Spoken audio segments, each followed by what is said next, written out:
Hi అండి. Welcome my channel. అందరికీ కార్తీక పౌర్ణమి శుభాకాంక్షలు. ఓం నమః శివాయ, ఓం నమః శివాయ, ఓం నమః శివాయ.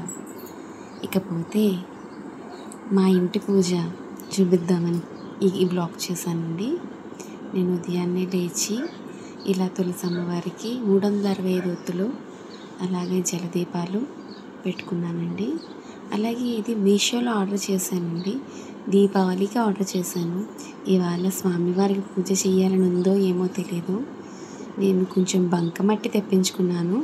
ఇంకా చాలా ఉంది, పిల్లలతో చేయించి అదొకరు బ్లాక్ చేస్తాను. దాంతో నా చేతులతో శివలింగం చేసి ఇవాళ పూజించుకోవాలి అనుకున్నాను. తులసమ్మ దగ్గర పూజ అయిపోయాక ఆ బంకమట్టితో నేను చేసిన శివలింగాన్ని ఈ దీపాల దాంట్లో పెట్టి స్వామివారికి పసుపు, పూలు, కుంకుమ, అక్షతలు, గంధం అన్నీ వేసి పూజ చేసుకుంటున్నానండి.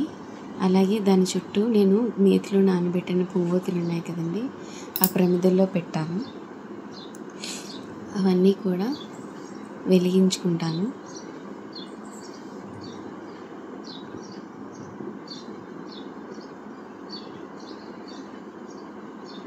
వెంటనే వెలగడం కోసం కొంచెం ఆ కొనల దగ్గర ముద్దార్త కర్పూరాన్ని కొంచెం చిదిమి పెట్టానండి. అందుకే దీపాలన్నీ వెంటనే వెలుగుతున్నాయి.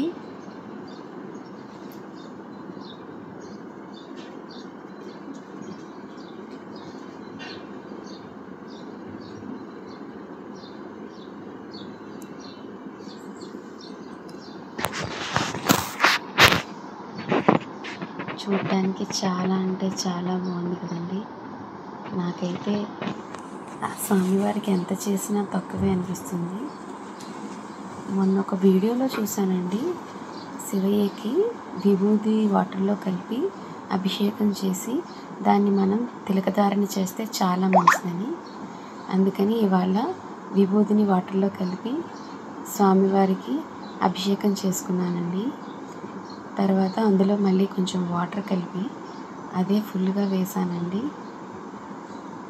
ఓం నమః శివాయ, ఓం నమః శివాయ, ఓం నమః శివాయ.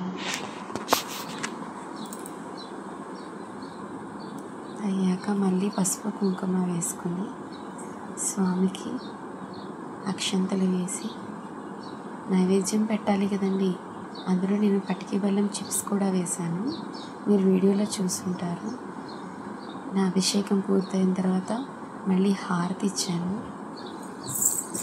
హారతి ఇచ్చి కళ్ళకద్దుకొని ఇంట్లో దీపారాధన మొదలుపెట్టానండి.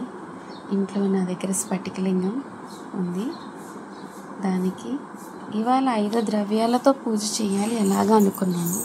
సడన్గా బుర్రకు తట్టింది. ఇంట్లో పసుపు, కుంకుమ,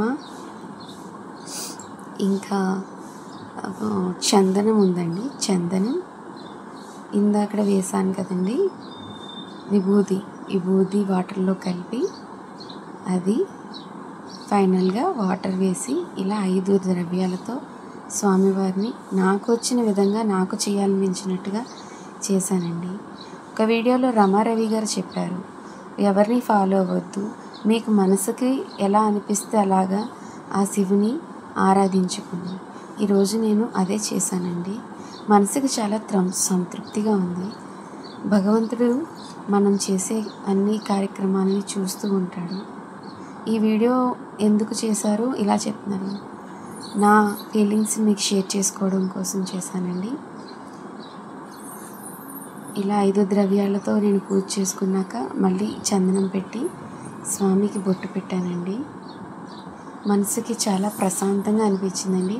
ఆయనకి ఎంత చేసినా తక్కువే అనిపిస్తుంది. ఈ వెనుక చూసారా అండి, దక్షిణామూర్తి ఫోటో, అది నేను మీషోలో ఆర్డర్ పెట్టానండి. ఫైనల్లీ ఈరోజు నా ఇంట్లో చేసిన పూజ ఇది.